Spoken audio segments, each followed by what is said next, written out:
Sweet, sweet Valentina. We cannot do without her. Our girl. I always get so anxious when I open comment sections because you really never know. The internet has become, I would say, the internet's always been a little negative, but yeah, every time I open my comment section, I always I can feel the anxiety rise in my body because I just never know if I'm going to get slapped in the face by some really negative shit. But it's been great. Honestly, it's really rare. And when I do see it, I try to brush it off, but it's a risk. I love when you guys go out of your way to deeply interact with the types of conversations I bring up or the vlogs that I share. I am also so appreciative of many people because I know what it's like to be a silent viewer. I am a silent viewer to very many YouTubers myself. Not many, probably 5, but I silently view too. And every now and then if I really feel called, then I will comment. So I know what it's like to not be that activated by social media. So I do appreciate it because it does really help me when you do comment or when you do thumbs up something, or if you genuinely enjoyed something to let me know in some way or other. It does help me. It helps me as a content creator because then it tells the algorithm more people might like this, more people might be activated by this. And when you think about, again, energetically social media on a deeper level, it is neutrally, you can definitely see how it could be negatively, but mostly on a very fundamental basis, it is neutrally wanting to activate people to stay on the platform, right? And so when the algorithm sees videos that are activating people enough to thumbs it up or to react to the video in some way or to comment and to come back to that channel multiple times, the platform sees that as good and then it pushes that content out. That can be negative in the sense of there's some boundary confusion in there. Is it up to these social media platforms or is it up to ourselves to know how much we should be ingesting in terms of digital content? Topic for discussion, and definitely something that I think gets manipulated and exploited and perhaps taken advantage of in terms of dealing with people's deep fundamental behavioral instincts as human beings. This was all just to say I appreciate when you guys comment or do because it does help me, even though I still want you to be but that's what I'm getting at. The deeper core of me is I want to ask for that, but I also want you to be a healthy person and also keep your boundaries with social media if you need to. But when you do comment, I do appreciate it. Wow. Let me get back on track here. Vanessa asked or wrote on a recent vlog I did, which was me getting back into exercising and working out again. Very much me in my little bit of Aries energy, if you will. It says, "This was so good. I really appreciate your outlook on health/movement/exercise. I would totally listen to a coffee talk from your perspective on how to not compare yourself from a different time in life when you might have been more physically fit and how to shift to be more present. To hear from your journal entries or center prompts around around that would be such a gift to us all. Cheers." So cheers. I have not prepared my journal entries or prompts, but let me just take this for a second and we'll see where we go with it because I could definitely come up with some prompts. Have you ever seen those meme style jokes or reels or TikTok? I don't know where you hang out on the internet, but I've definitely seen it where it's kind of poking fun at the idea that our phones with more recent system updates do this thing where they create a collage of a past time in your life. And it's always kind of comical. It'll collage a terrible time of your life together to some funny elevator music and be here, let's reminisce on this weird part of the past. It definitely can bring up some interesting reflective, I don't know, it can initiate a reflective attitude when you see those things. And so I used to get very activated. I don't want to use the word triggered, but I would definitely say activated for a good deal of my life, especially as I would say I was healing. I don't mean, it's going to seem weird that I'm putting quotations around healing. It's I'm not fully claiming it. And it's mostly because I want to be as sensitive as possible, but also honor my own experience. So while I suffered a lot from dealing with body image issues and like deep anxiety, deep self-control in a way that was very toxic, very unhealthy to my body, very unhealthy to my self-esteem, very unhealthy to me. But I was doing it as a coping mechanism. And like the ways that I would reward myself, or the things I would see that would reward me, were things that were also very unhealthy, but seen, or I guess rewarded in society. So an example of that would be like me being an unhealthy weight, but me seeing myself at an unhealthy weight felt like a reward for my sense of self-control, because I was not able to control other areas of life. And thus, like, it became a very toxic, heavy, deep tornado of like shadowy self behaviors, where I would get really dark with myself and like get really, like, I would feed off of that energy. And that to me, you know, if people want to sit there and be like, tarot's evil, that to me is true. That's not evil, but it's working with dark energy. Okay. So like that to me is like, whether you want to call it dark magic, evil, whatever, that to me is dark. Flipping a tarot card because you just want to have a happy day with your coffee is not dark. So yeah, anyway, the initial period, I would say, where I started going to therapy, I started taking better care of myself. I started exploring deeply masked emotions and traumas and things that I experienced growing up that were really hard for me, that I had protected myself from a little kid age all of the way through my 20s and into adulthood, and get really curious about those things, hold a lot of space, give a lot of time to those things. In the initial periods, directly in the healing and in the recovery aspect, or I guess another way I could put it, personally, that makes the most sense to me, is like when I stopped engaging in those shadowy behaviors and I started to let the light in, you kind of tiptoe this line that gets really easy to get sucked back into the shadows when you see an old image of yourself, or, you know, you experience those things that you used to use as like markers, or used to use as rewards, or things that you would feed off of that weren't healthy, right? So for me, that was like seeing pictures of myself at a time where I was really unhealthy and really struggling, or even just like holding myself to old numbers. That number could be weight, that number could be the amount of weights you could actually pick up if we're talking about exercise. It could be the amount of reps you could do for something. It could be how far you ran or how fast you ran, whatever it is. So there is a time and place, I believe, to have specifics in terms of like target goals or whatever. To me, in my history, I think that gets really, really tricky really quickly. And also it takes me out of the energy of what I'm intending to do with movement and exercise.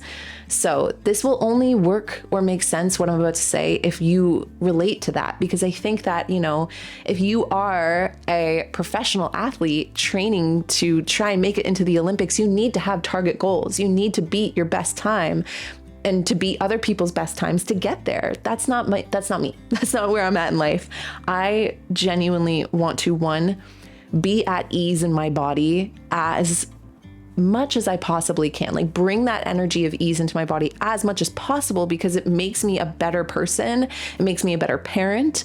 It makes everything I do during the day when I'm at ease easier. It makes everything more peaceful. It makes everything more enjoyable. It makes me feel like my day wasn't wasted because I was open to the joys and the lights of life. And I'm only open to the joy and the light of life when I'm at ease. When it comes to things like exercise, when it comes to things like, you know, self-care, treating your body in a way, or even like, because self-care can, again, it can border that line of, and I feel this too, where there's like, okay, is self-care starting to like change the way you look? Is self-care, is working out meant to change the way you look?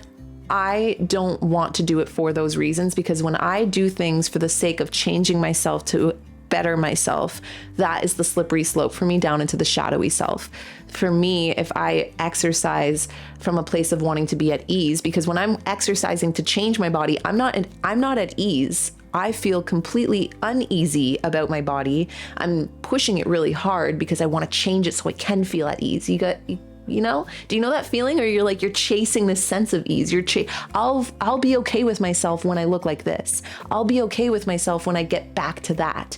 That is that exchange of energy that, to me, when I catch myself doing it, because again, it can happen without you consciously realizing you're doing it. But when you do catch yourself doing it, like, don't get hung up in the drama either. Just immediately be like, wow, that's pretty shitty. Like, that's not fun.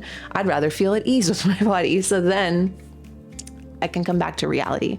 I can come back to the present moment. I can erase the days of yesterday and let go of the promises of tomorrow and just be who I am today and find a way to feel at ease today. And when I incorporate movement into my life, it is because movement makes me feel really good. When I have a good workout, when I feel like I've sunk into the actual fibers of the muscles of my legs, the actual energy coursing through my veins, I met myself there, and then I worked with myself there, because some days that's going to be way lower energy. As much as it would be nice to like bike every day, I don't have the energy to bike every day. So some days I might sit and be like, wow, I'm feeling really tired. I'm feeling really sore. It would feel so good to stretch right now and just move slowly. That is how I'm able to not move through movement from a place of comparison to past me or, to change for future me. It's to bring ease into today. The nice thing about, and you can still honor two thoughts, same direction I was going with both of those thoughts, but you can still honor the version of yourself that was more physically fit. Like I know at a time I was more physically, you could say physically fit. Maybe my body was more toned. Maybe I had higher endurance. I can still honor that and honor it in a way of one, knowing that muscle memory is a thing. So as soon as you do start exercising, especially from a place of open flow and ease, you will feel yourself, start to get stronger, start to increase that endurance. You will notice your body composition changing, but you're not doing it for those reasons. So you get to just kind of like be like, excited about that. That's kind of just a cool little side thing, I'm sleeping better. I have better energy. I notice that my clothes are fitting really nice today. Like you'll notice those things happen naturally. I honor the dedication I used to have. I just want to use that dedication in a more positive way rather than in a more shadowy way. The natural essence of things that you've done or put work into will come back to you quicker, even if you've lost it for some time. So like my flexibility is already starting to come back. I do notice myself feeling stronger. I do notice myself having higher endurance or more, even just core burning energy through the day as I go about other things after moving, because I feel like I activated that part of myself. And that's all I'm looking for on a day-to-day basis, to feel at ease and to feel activated, but in like a healthy way. I'm working from a positive place. So any kind of change that's going to come from that positive place, be it in my body, be it in my energy levels, be it in my strength, be it in my physique, it's going to come from a positive place. So if I can still stay neutral about it, I'm not doing it for that reason, then that positive, I can still accept that positivity. I can accept feeling good. I don't have to not feel good in my body when I feel it. It's more so that I can also get by on the days that I don't feel it, because I'm not doing it for that. If you do find yourself comparing yourself to the past, and maybe you weren't even unhealthy, like maybe you were just really fit. And if you're comparing yourself to her, then let her be, especially if it was a healthy version of you, let her come back in and love you and care for you, and know that you're going to find your way to unify that version of you and today's version of you together by doing the thing that you both loved to do, which was take care of yourself. If you're coming from a positive place, I'm not. I'm coming from a place where I was working from an unhealthy space with exercise. And so as much as I want to unify her dedication to me, and I have been, I don't want to unify her motive. The effects of that will be great. And if you're not focused on those effects, then they get to be happy surprises as you notice things come easier to you, as you notice yourself feeling better. Let me see if I can think of a journal prompt to end this with. Just one simple question. You could write it. You could pitch yourself this question as you go to choose your movement or do your movement that day. You could meditate on it right before moving, but just one prompt. I have one prompt for you. And it is, what is going to make me feel at ease today? It might not even be movement, but I think when we're at ease, even in like day-to-day tasks, I think ease is the answer. It feels like it is to me anyway. And that's where I'm going at most things, but especially movement through, is what's going to make me feel at ease today. I don't want to overexert myself, because that's definitely not going to put me at ease when my toddler and my newborn are both vying for my attention, and I've already burned up all of my energy trying to push myself into a crazy workout that didn't feel good and natural in my body because I'm not there yet. What's going to make me feel at ease is meeting myself where I am, going for a nice long walk, with my newborn, which was enjoyable and got me some fresh air, and I feel more relaxed afterwards. And then when my toddler and my newborn are needing me, I still have a resource of energy to pull from. Or even if I'm strength training and I'm a little sore from the strength training I did yesterday, like I can do just a simple stretch that day. You get the idea. That is my chat. That is my thought process around it. That is my prompt with it. And at large, that is my coffee talk today. My ghosty mug is pretty much empty. This sip is going to be cold, but I'm going to pretend it's an iced coffee. I hope you guys are having an amazing day, or, that you just feel a bit more relaxed and hopefully at ease yourself as you move about whatever you're going to do next. I'm going to, oh my gosh, it's 1 p.m. I'm going to get on my computer and continue to act as if I'm at a cafe and do some computer work. And I will chat with all of you guys in the next one.